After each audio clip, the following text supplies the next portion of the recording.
Welcome to Fishing and Reading Rivers, Part 4 in the River Rat series.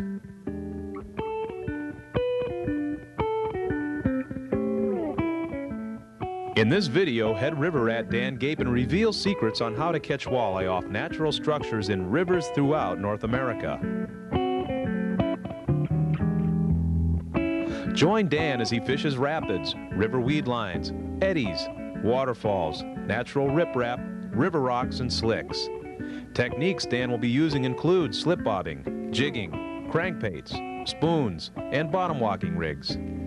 This video is jam-packed with tips and techniques, so let's jump in the boat with Dan and go fishing.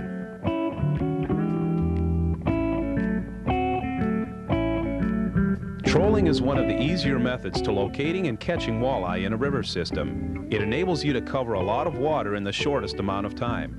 Here Dan and Bob or Annie are entering some water they've never fished before. All right, folks, we're going to be fishing a stretch of river between one lake and another opening, and it's really fast in there, and the walleyes won't hit in the lake. They're just tough.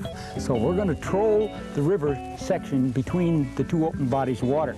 And what we're going to use, because it's still in June, we're going to use light-colored lures. If it was later in the year, we'd go to blacks and browns. But right now, we're using a nasty crab jig like this here with a spinner on top of it.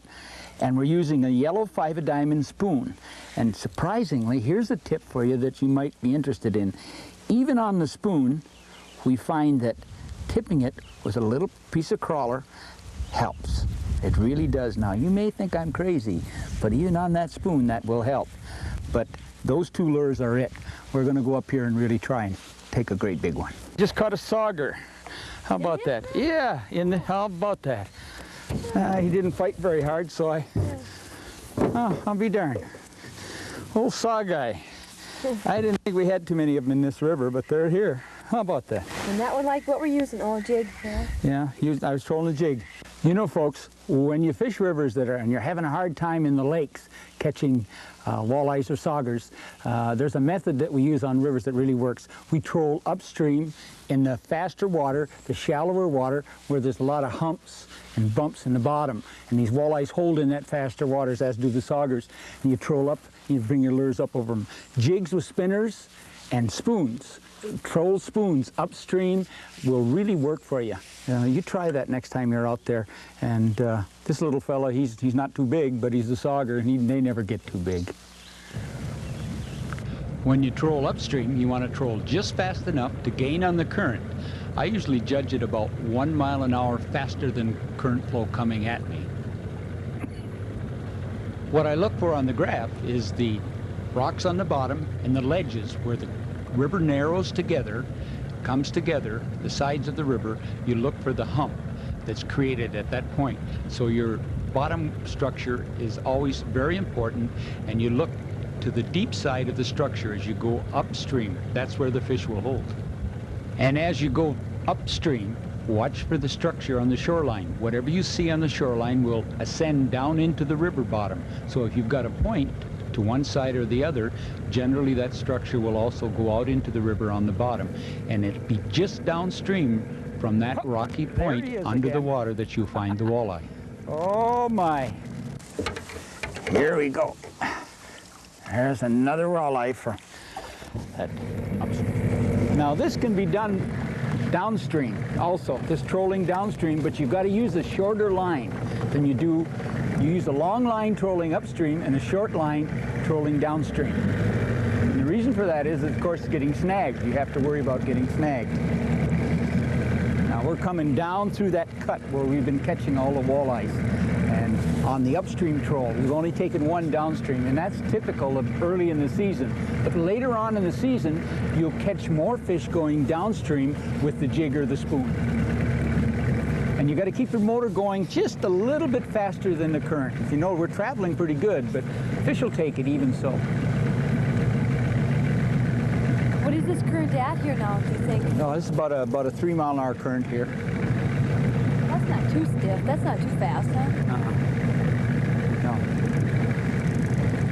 How far around them do they usually watch? Like how, you know... As the lure comes over the top of them in the current like that, and they hold in behind rocks, you know, probably only 2 to 3 feet.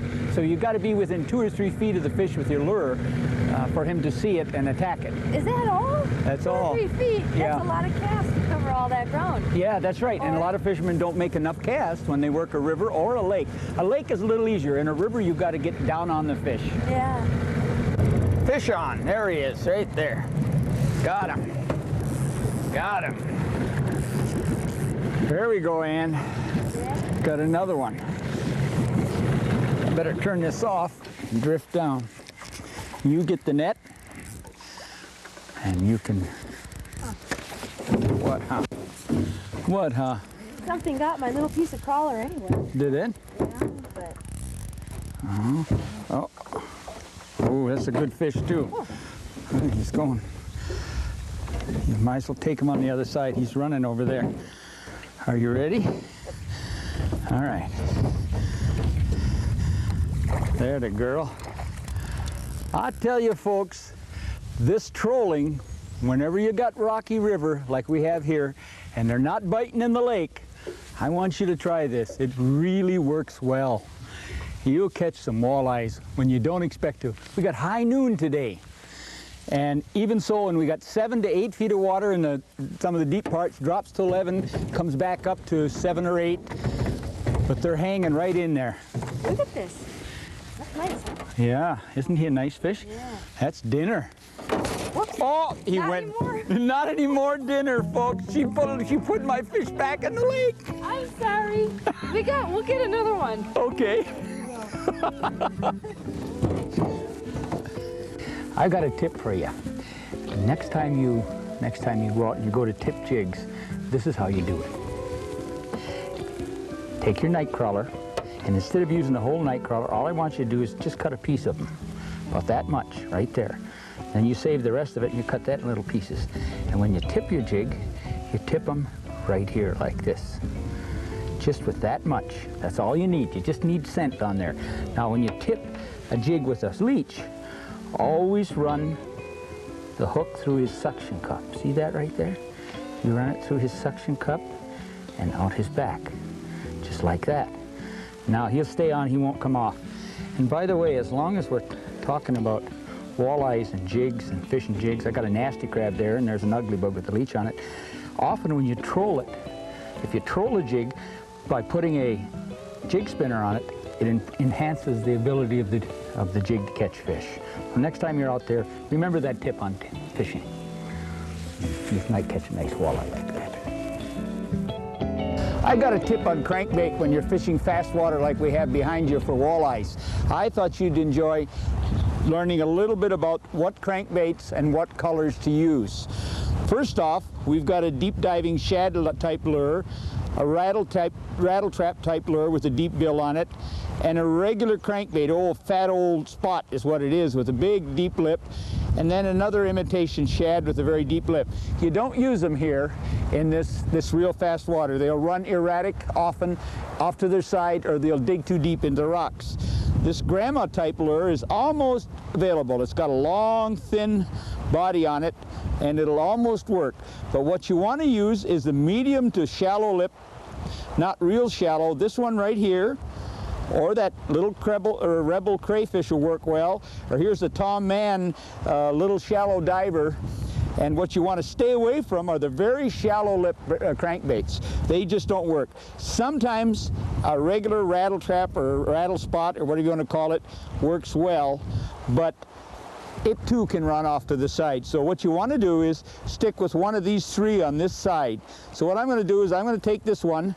I've got a steel leader on it, and I find that it'll steel leader wherever you got pike helps an awful lot. So I'm going to turn around here and see what I can do on a fish.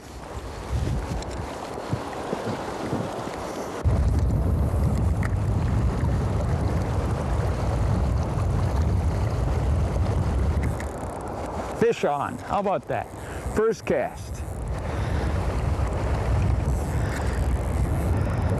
I'll bet you folks he's a walleye. You make any bets? Oh, he's a little one. Little walleye. Caught in that. And that little crank works really well out there in that deep water. And fast water, and it's a little deeper. We'll let him go. We turn around and make another cast.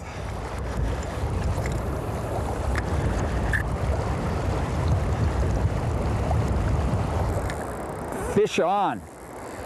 How about that? Every cast. That little crank rides just like that. Doesn't ever turn to the side. Goes just deep enough in this real fast water.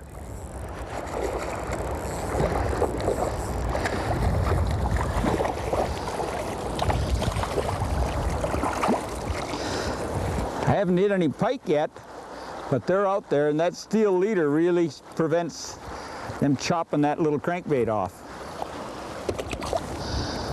All right, we'll make one more cast for you folks.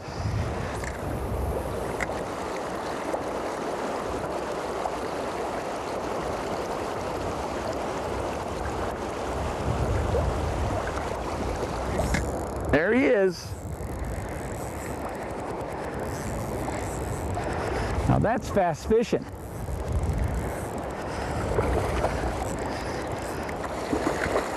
Well, if I haven't proved my point at this particular point in time, remember when you select crankbaits, it's important you get one with a shallow lip and you put a steel leader on it when you're in pike country.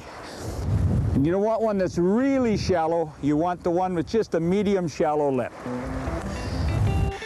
I've got a tip for you on jigs when you go walleye fishing with jigs.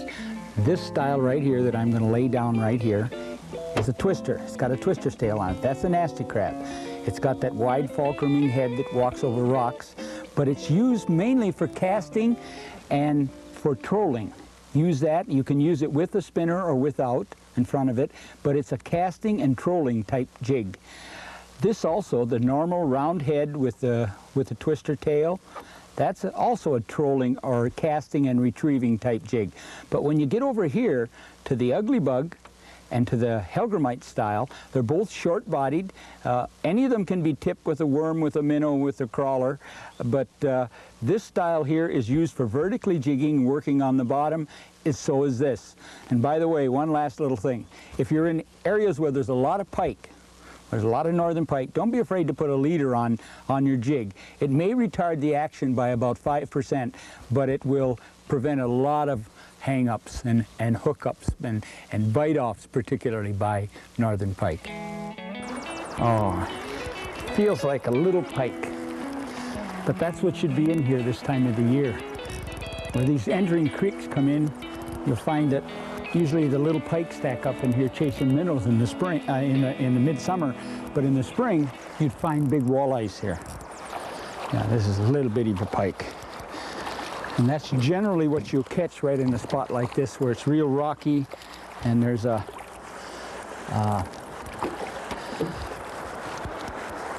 we put him back and let him go up for another day. But in the spring this would be a great spot for walleyes. There might be a few. We got 10 feet below this little entering creek here. I tell you what, here we are. We've got pike in here, but we don't, a little pike, but we don't have any walleyes. But late in the evening sometimes, ooh, he's active. Late in the evening, you'll find walleyes could come up in against the stream when the minnows come in here late in the evening. These pike will stay in here all the time. So remember, in the spring you fish this spot for walleyes. Use jigs and minnows, probably be the best. Midsummer you'll find the pike like we are. It's high noon, we're catching pike in here. But later on this evening, just before dark, they'll come in where an entering stream like this is into a main river system. The walleyes come up in here and work. I'll let this fella go. I got something that'll really surprise you. Have you ever gone to a store and bought a leech box, paid $7, $8 for it? I got a solution for you. Here we are. We've got a $2.50 coffee cooler, and I've got something in it that'll really surprise you. Look here. I've got it full of those fellas right there. Leeches. See them? It's an ideal container to carry leeches in. It's insulated, Costs $2.50, and you can't beat it when it comes to carrying it. It's compact and small. So next time you go to buy a leach bucket, think about this. This is a Coleman, I think. They make them, everybody makes them. One other thing, let me show you. Now, what you want to do is, they come out one at a time. See that? That's a leach dispenser. See? Look at that. Come out one at a time. It's not a bad container. Next time you think about carrying leeches, remember Dan Gapen's coffee mug. It works really well. Throughout this video, Dan spends much of his time working walleye from the riverbank. There's a good reason for this. Unlike other species, such as smallmouth bass, walleye tend to flush from structure when disturbed by movement from above. The bank approach prevents such reaction and enables the angler to relax and enjoy himself. Whenever that river you're running breaks into rapids and you've got lots of fast water and you find big rocks like that and a big pool out here, look for walleyes to hang in it. They may not be big, but they're sure good eating. And you notice what I got on there? You see that little black? Whenever you get fast water and you're looking for walleyes, we'll let him go. Anyways, whenever you get, black's the color. When you get fast water, got a lot of rocks, go to black. They feed a lot on leeches and bottom critters that are very dark in color. So when that river breaks into fast water, you try this. This is a good fish. I don't know what it is, but it feels like a walleye. He sure is fighting. Yeah, he's got a nice fight in this current, folks. Yeah, he's a nice little fish. Look at that. Look at that. Notice how black they are in this, when you get them in amongst the rocks like this. Look how black they get. They take on the, come here now. They take on the color of the water in the rocks because they're working mostly shallow water, and consequently, everything in the river in this fast water, where she breaks into fast water, is dark in color. You'll let him go. Gone.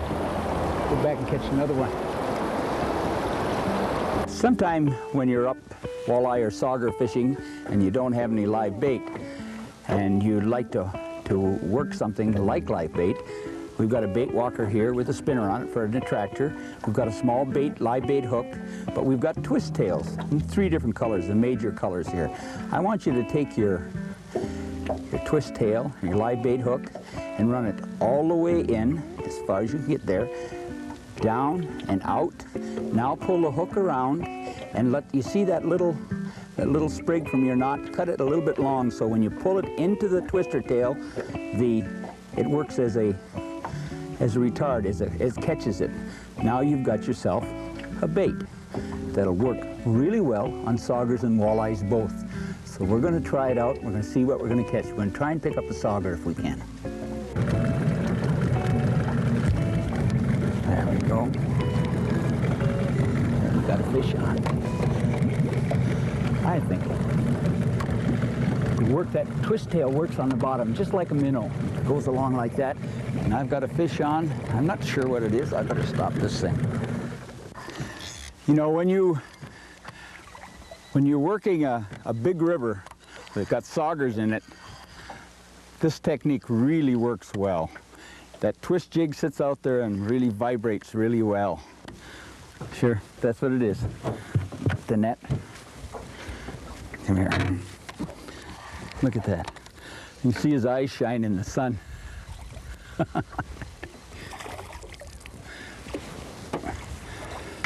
Mr. Sauger, how about that? Just like we said, you know, it depends on the color of the water you're in, on the color of the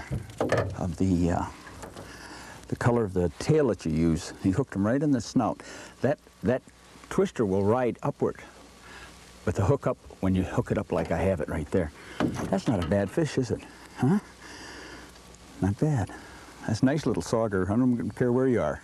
So there you have it, folks. Next time you fish that big old slow river that you love to catch saugers out of, I want you to try my little secret. It really works well for you. I'm going to let him go. Maybe one of you will catch him someday.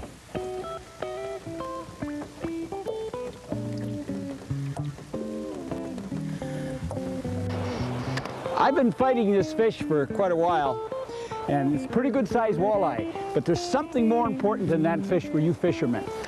You see this quiet water above the rocks right here? It goes down very deep, and it's what we call it a lift, and it runs right above this fast water below me here. Now this fish came right out of in front of that big rock over there, right behind me here. And that rock right out there, that's where he was laying. And what he's doing, he's attacking bait fish as they swept over into the fast water. So I'm going to land him and let him go. But the next time you work a river and it's really soft and all of a sudden she's got that lift to it and the water boils out over and goes down through a rapids, I want you to try this area. Now I caught this fish on a jig and a spinner combination. Come here. He's pretty well played out. I've had him on for a little bit. Come on, but you're going to see a nice fish. Come on, Mr. Walleye. There he is. Isn't that a nice fish? Now, I don't know what he weighs, but he's a good one. And I'll get this jig out of his mouth. But he even got some battle scars on him. He's been fighting with a bigger one. So I'm going to go back out there and try it. But first, I'm going to let this fella go. Are you ready? You ready? Ah, he's ready. Don't miss this spot. It's right here in the slick water, just above the rapids. It's really dynamite for big walleyes.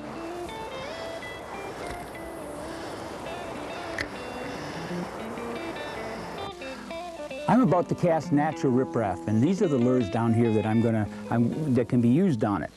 I'm gonna start out with a grandma lure, but rattle trap type lure, little crankbaits like that, imitation crayfish, and of course jigs work well. This would work well. This ugly bug would work well for smallmouth on a riprap, natural riprap. This would work better for walleyes on it. So we're going to give it a try. Every river system has a special little bunch of riffraff. It's when high water has created boulder exposure along the edge of the rivers. And often you'll find either pike or walleyes on it. And this fella here I caught myself a pike and caught on a crankbait. You can either use crankbaits or you can use jigs. Both work. Use not the real deep lip cranks, but the ones that are with a medium lip like this one here. Ah, come here, fella. He was caught right off that riprap over there. And what they do is they come in here to feed late in the day and early in the morning. And I presume they catch the minnows in that natural riprap and so on. But he's a nice little fella. But that riprap has a lot of walleyes also. So when you get out in the river system and you see that kind of structure, I want you to cast it, sort of cast it at an upstream angle, like that, and retrieve downstream. And you'll find that both walleyes, and if they're smallmouth in the river, they'll feed on it too. So it's a natural riprap. It isn't man-made.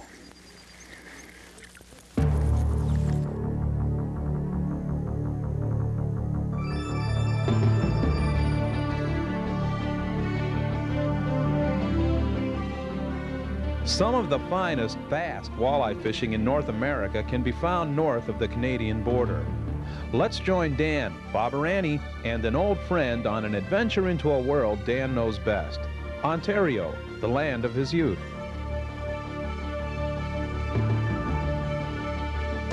What do you got, Ab? Give it to Cummy back there. He can handle it. After all, he's our guide, folks. That's Cummy Jacobs. Cummy and I fished together. Cummy and I fished together about, it must be what, 15 years ago? Yeah, on the Crow River.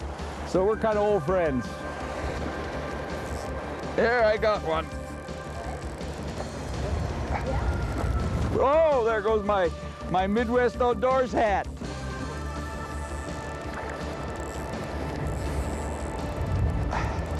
I got a walleye and she's got a pike. Ooh, that's a nice walleye. What do you got, Ann?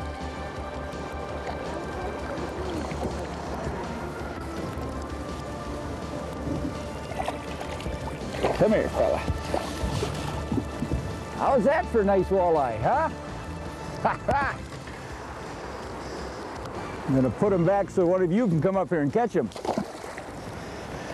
Oh, Ann's releasing her open pike too. I have to go get my hat in a minute. I'll wait. It's floated to shore, so I'm not gonna worry about it. I'll go catch another fish. We're fishing below a rapid area where it comes out of a small lake, an expansion on the Winnisk River. Oh, that's a nice walleye, Ann. What have I got? I got a walleye too. Look at there. This is hot fishing, folks. I don't care what you say. Oh, it's right on the, that's not easy. And it doesn't seem to matter what color. I'm using black, and Annie's using a chartreuse ugly bug, and I'm using a black one. And it doesn't really matter. These fish are hungry. Oh, that's a good one, Ann. That's bigger. That's probably a pike. Yeah. That fish feels heavy. Yeah, look at the boil. Ooh, that's a good pike, yeah.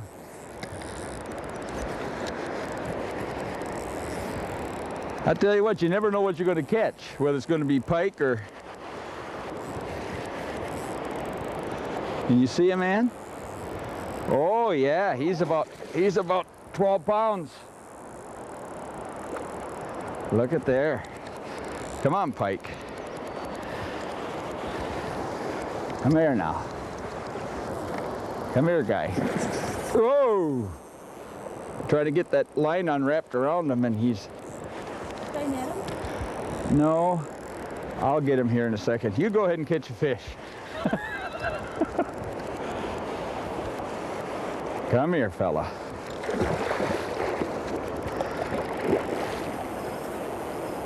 We're using 8-pound test line and semi-ultralight rod and reels. That makes it kind of fun. You get 12, 13, 14 pounds of pike on, and you got a real joy.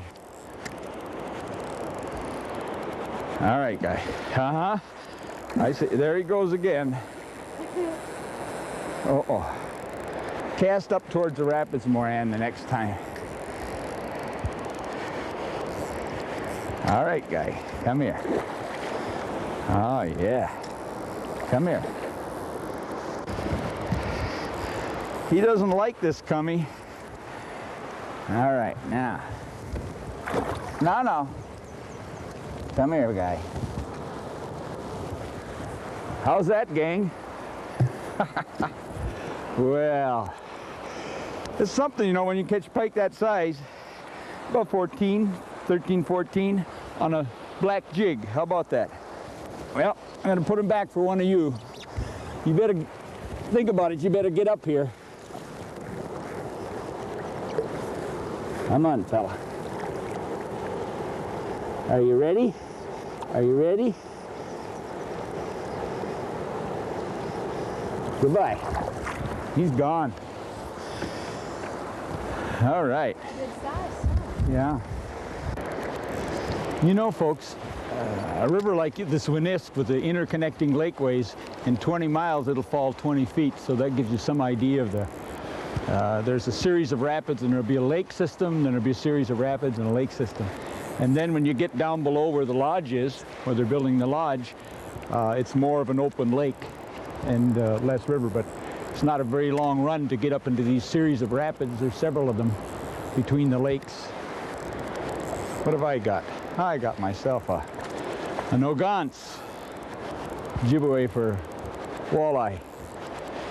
There he is.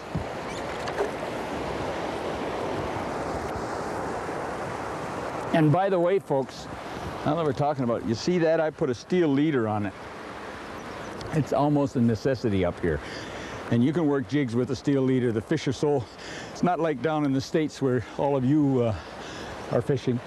where you have to worry about tying a jig directly to the line. You don't up here. The fish are so ferocious and it bites so much that so fast that you don't have to worry about whether you deter the action with a leader, but you sure need it to keep the pike from biting you off. You got the fish on. Here I'm talking and you're catching fish. Well, I was on my third cast and I was starting to worry. Oh, you were? Fish, yeah. Third cast without a fish? Yeah. Oh, that'd be terrible. Cummy wouldn't like that. You got him? Got him. Oh. I suppose that's the hot color, or have I got the hot color? Oh, what do you got, black? Yeah, I got black. I don't know. They both are working really well, huh? Yeah. Another Ogans.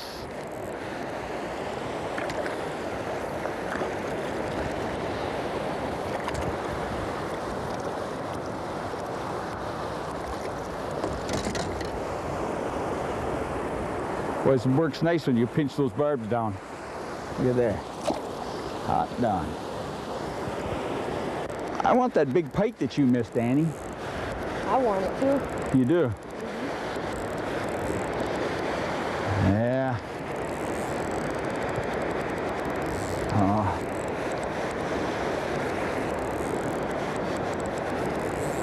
That's a walleye? Oh, that's gotta be bigger. Yeah. He looks bigger. Yeah. Nice fish. Nice fat fish up here, folks. They're just healthy, well-fed, and waiting for you to come up here and catch them and eat them for shore lunch. Cummy tells me we're going to have shore lunch today too. So, whoa, bye. Oh. Look at here. Look at here. The pike's got the walleye.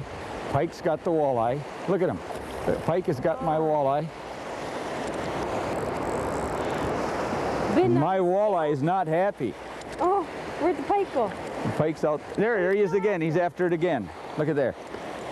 There he is. There he is. There he is. There he is. He's chasing that poor walleye. Yeah, poor walleye can't do much about it, can he? No. Look at that.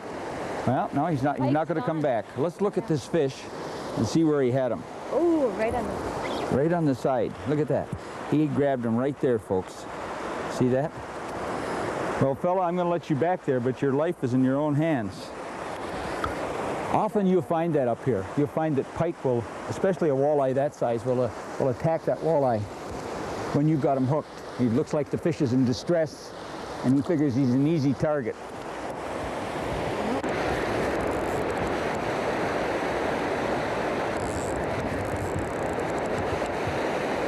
Oh, no, that's just a good-sized walleye.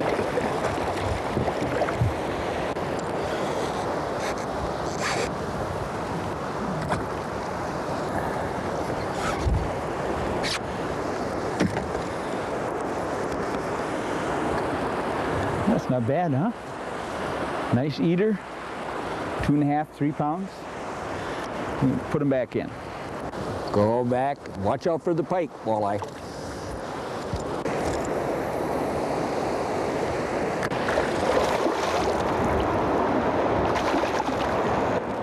Look at this fish. He's got a big gash on his side. Hold on, pike. If you think life is cruel for you folks, look at that dude. Now life has to be cruel for him. He got a mean old cut on the side of his. What did that? A bigger pike? Yeah, bigger pike did that. Okay. Yeah, look at that. Oh, fresh too. Yeah. Well, I know what I gotta do. I gotta get my big spoon out and see what I can do here. Oh! Look at that. Just reeling in, and all of a sudden there he was, right? Close to the boat. Keeps screaming out. He's big. He's what? He's bigger. Bigger than the walleye.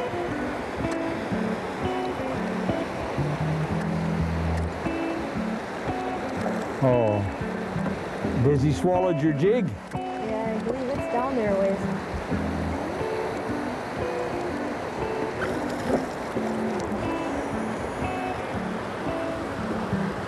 Don't grab. grab them right underneath the gill cover up towards the front. Okay? Don't lip them like Roland Martin lips them. Here. Yeah. That a girl. Now, bring him up here. Let me see what he looks like. Oh, that's a nice fat pike, huh? I don't know if I can get him. Okay.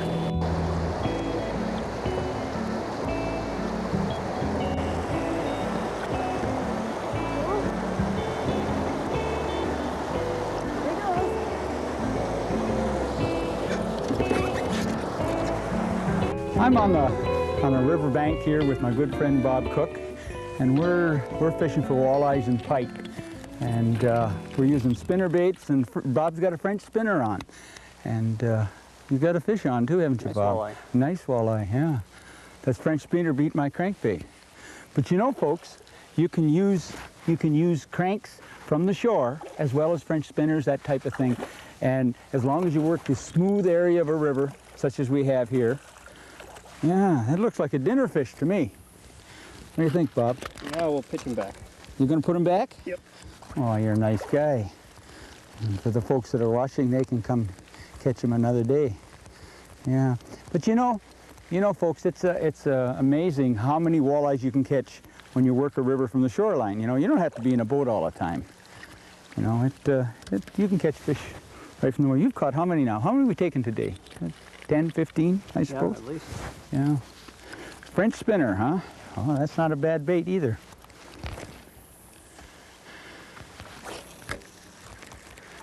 Well, Robert, that MEPS, what is it? What kind of MEPS is it? So number 3. Number Agla. 3? What do you call it? Agla? Yeah. Oh, it seems to be doing the job. Only goes to prove one thing, folks. You can catch walleyes using just about every kind of bait if you know where to fish them. You've been fishing that a long. You like that MEPS, don't you? Yep. Yeah, Catches all the fish you need. there you go. I haven't learned how to use all the rest yet. Well, when you use one good bait, folks, and you get used to it, you know how to use it under all conditions, that proves one thing. Bob proves one thing. You can catch walleyes anywhere under any condition. I'm going to go back and try my crankbait. He seems to be whipping me good today. Everybody gets lucky. I've just laid a marker over a school of walleyes, and it's always handy to have a couple markers along. You can see the one out behind me here. That's where the fish were. And then I'll use a bait walker, night crawler, in this particular midsummer, works a little better than minnows, and get one with a spinner on it. So the current creates some action in the blade. Good locator is awful important. And what I'm doing is I'm working the weed line. You notice this weed line over here behind me, right over in here? Now, minnows will go up into those weeds, and we've got a nice sharp drop down into about 15 feet here. It goes from in 20 feet ashore, it goes down to 15 feet. Walleye schools work up and down here to try to work the minnows that come off that ledge along those weeds that are hiding in those weeds. There he is. There he is. That's right where he was supposed to have been. He came up right under that marker is where they were. Nice walleye.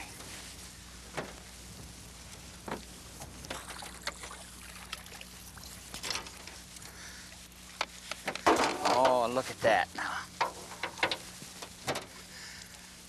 I tell you, when you work these weed lines, oh, I got my hook hung up in the net, but that's okay. You work these weed lines, remember, a good marker, an anchor, bait walker, night crawler, and a good locator. Those fish are coming off those weed lines, just remember, down into this deep cut, running right along here. Next time you try this.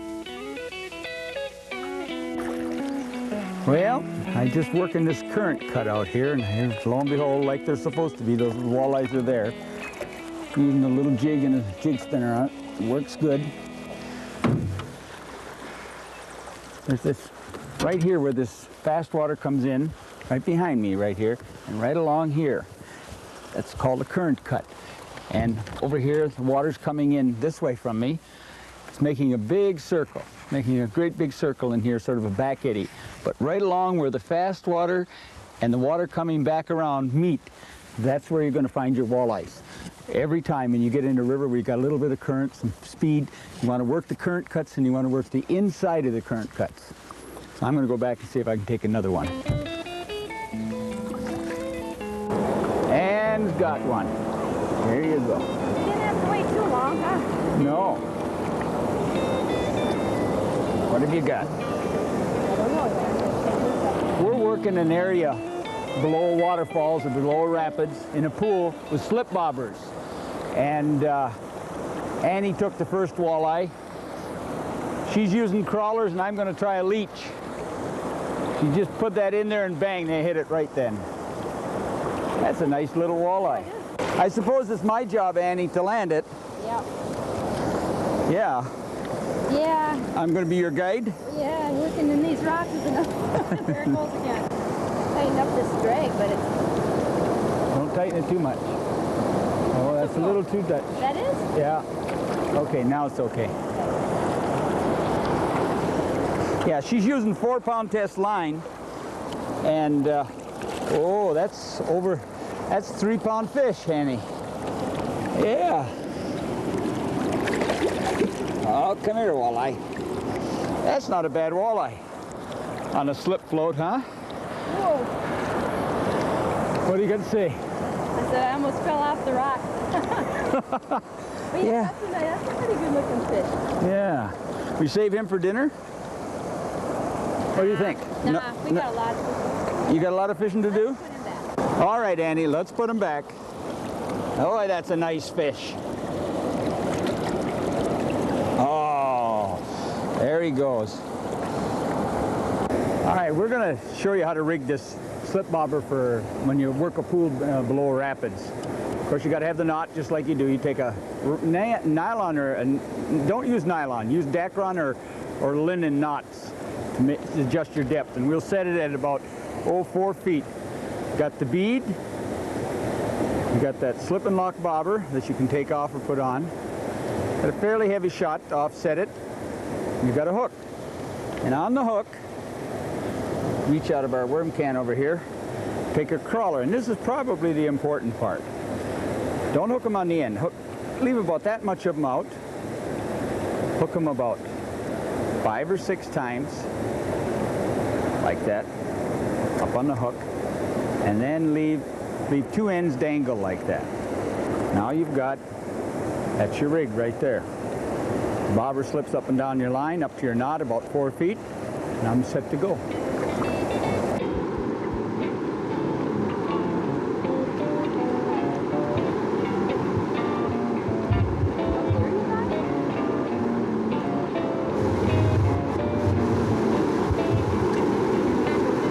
All right. Well, let's try this again, huh? Yes, it did well. Grab him by the belly. Yeah, there you go. You got him. You got. Oh no, up higher, honey. Let him go. Let the line go. Don't. If he pulls too hard, let the line go. No, let the line. Way up there. Yeah, up there. You got him. Let me in. Yeah, isn't he a nice one? Those are nice fish, you know. I don't care where you go in the country. That's more than enough for one person for dinner. You got him hooked pretty good, huh? Yeah. All right. Look at the color on that fish, Ann. He's got nice greenish black back, lots of gold and yellow in there. Look at the color of that fin. That yellow is really pretty. Isn't it though? Yeah. And then, boy, you certainly can see the white tip on their tails. Yeah, that's a pretty fish. All these walleyes up in this country are like that. Well, why don't you put them back? Okay.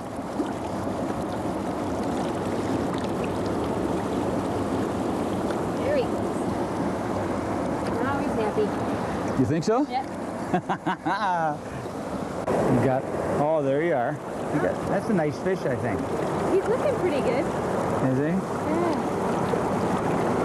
Oh, look at that. Well, check your clutch. That's only 4-pound test line you're using there. I think it's running out now. Is he? Yeah.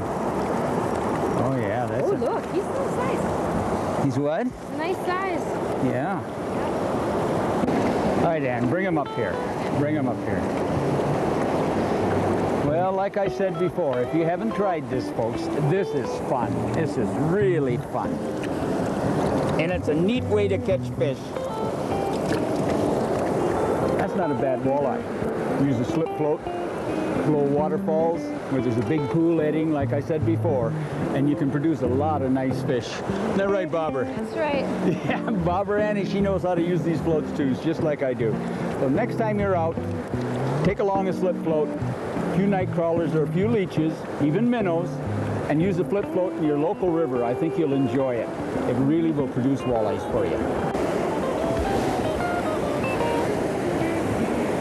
I've got a big exposed rock out here in this fast water behind me, and I'm going to use a black jig because they feed a lot on leeches in these fast rivers, leeches and hellgrammites.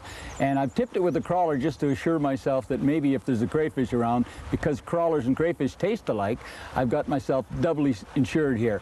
So I'm going to turn around and make a cast at this rock, and I'm going to show you where to catch walleyes off of this type of structure. All right. I just worked that big rock over there, and there's a spot behind that rock that down about 8 or 10 feet from it that the walleyes hold out. They don't hold right in behind it, but they hold just down from it. Oh. All right. Anyways, in behind every one of those big rocks, there's usually walleyes in these fast water streams. Wherever you find a big rock and a big eddy behind it, you'll find walleyes. They always hang there. This fish came not from directly behind the rock, but about out here where this big boil is. See that big boil? And what I did is I cast my jig up to the rock and let it run down into there, and the fish hit right there. You'll find smallmouth behind a rock like that, but you'll always find the walleyes down farther, right in this section of nice smooth water where it starts to go out. And this fish came from right in there, and there'll be more. There'll probably be a big school. He's a pretty nice fish. Nice little walleye. Nice dark golden color. I'll tell you, rocks, exposed rocks like that provide good cover for walleyes, but not on the rock. Brook trout would be right in front of the rock, smallmouth would be right behind it, but the walleye would be right over there in that smooth, slick area. So when you're working a river, I want you to try that spot. There's another one out of there. Right in that same spot, right out there, right behind the boat. This is a little fish, a little walleye. Now, he's a little fella, like I said, but he's where there's little ones, there's always big ones here in this fast water. About that. About 4 years from now, he'll be a good one. A dragonfly wants to land on my wrist. Yeah, we'll put him back. He wants to go bad. I'm going right back and catch another one. If you go north into walleye country, there's rivers that have got rivers and lakes of different colored water. There's some tips I might be able to give you by looking at these jigs below us. A lot of Canadian people just love to fish with yellow. I once had a guide by the name of Corny Jacobs way up north that said that yellow was the best color. But when it comes to black water, I like the darker colors. I like browns, oranges. In clear water, use the whites, the chartreuses, and orange twist tails. Any type of jig. That's an ugly bug. Those are regular twister jig. That's a purple hellgrammite. Now on real cloudy days in clear water, purple works very well for you. But if I had one color that I really like to use, it'd be black. And I'm going to hook this black on, and I'm going to stand up, and I'm going to work this rapids behind me. I'll step over here where I can get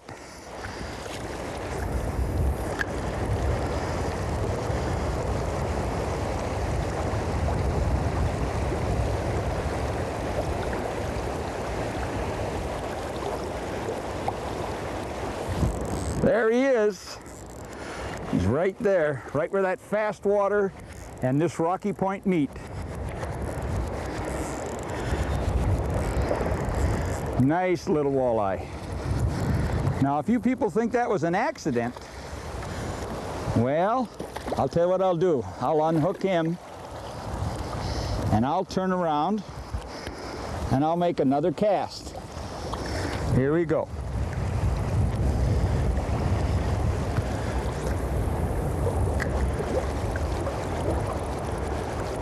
Let her swing around through the current.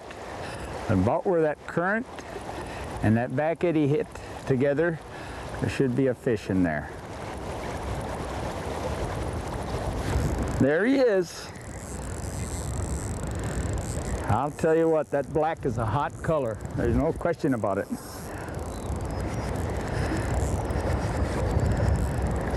Yeah, we get him up here. These little walleyes fight good in this fast water.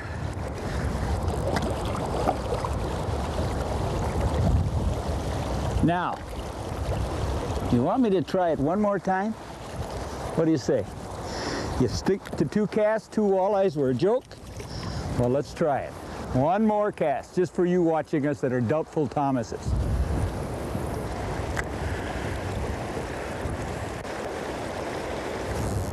There he is. There we go. 3 casts, 3 walleyes, a black jig. Not all bad. Next time you go to your local sporting goods store and you just want to buy just yellow like my guide Corny used to tell me, well, I'll tell you what, you better buy some black too.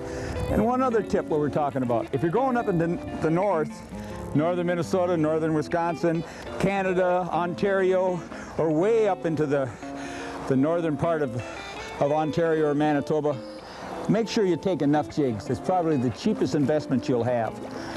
Buy 2 or 3 dozen of them, because once you get up there, they're a little bit tough to get. That's not a bad walleye. Well, I'll tell you what, I got my feet wet getting out here, but usually this is a pretty hot spot.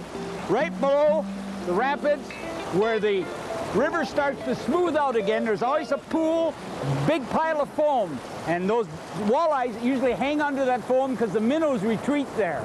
So let's try it.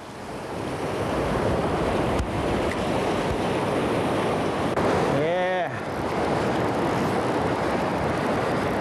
Just like I said, they're under that foam. I don't know how big, but he's a nice fish.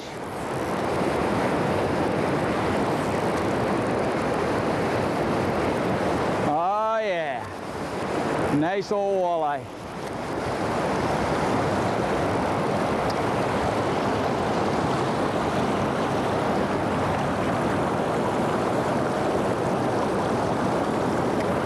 Oh, we're gonna let him go anyways. I'm gonna go back for another one.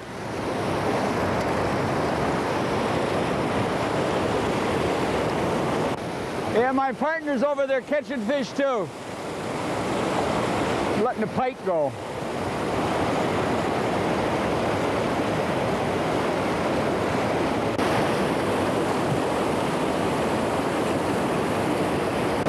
Yeah, my partner's got a good walleye over there. Look at that.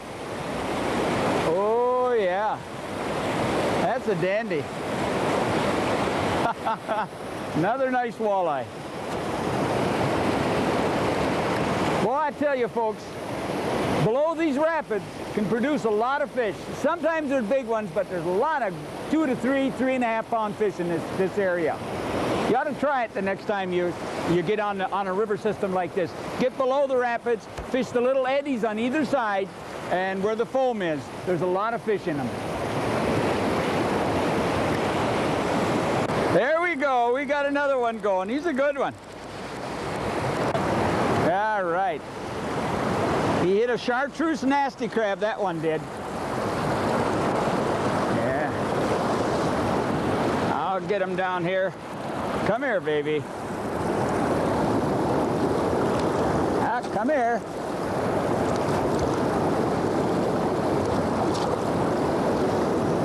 I'll pick you right out of the water then. Those are nice walleyes, folks. I don't care where you fish. Look at that.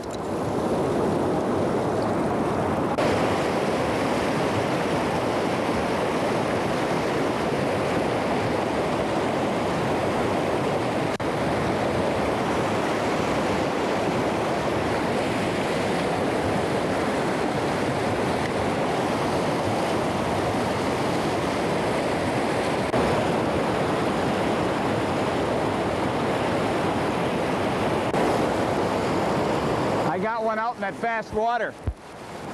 You know, there's another spot that you can look at. You see that real white water right down there? And there's sort of a turmoil? Well, those fish will come up right underneath that real white water, and they find a holding area right underneath it. And that's where this fish came out of. Ah, man, I get down on my knees to land him. These rocks are kind of hard. Come on, walleye. I'm going to let you go anyways. He came out of that real fast water, right underneath it. I cast my jig up underneath that stuff and let it just drift with it. We'll let him go. One of you folks can come up here one of these days and catch him. There you go. Oh my goodness, my other partner's got one on too. They're just one after another. Look at that. Oh my, look at that walleye. He's showing it to me, look at him. Are you proud? Now that's about a 5-pound walleye. Look at that, that's a real conservationist there. You let 5-pounders go, that's not all bad, folks. I'm going to try for one of those 5-pounders myself. I got another fish. This spot is awfully good. Remember, when you're working a river and you've got a rapids, on top of the rapids is good, but below the rapids is good. And look for the eddies right on either side of the white chute where the water comes back in around, and there's a lot of foam. Wherever you find that foam, you'll find walleyes right on the edge of it. And here we come. Oh, I snagged that dude right under the jaw. Look at that. No wonder he was fighting so strange. He's a nice fish. Come here. He must have taken he must have taken a swipe at it, and I got him hooked right under the jaw. Look at that. Snagged. It's all right. I enjoyed him anyways. That's a nice fish. You try that spot next time you get below a rapids. You try it, look for the foam. Minnows are attracted by the foam, and that's the kind of fella you'll catch. We're going to put him back so you can catch him someday.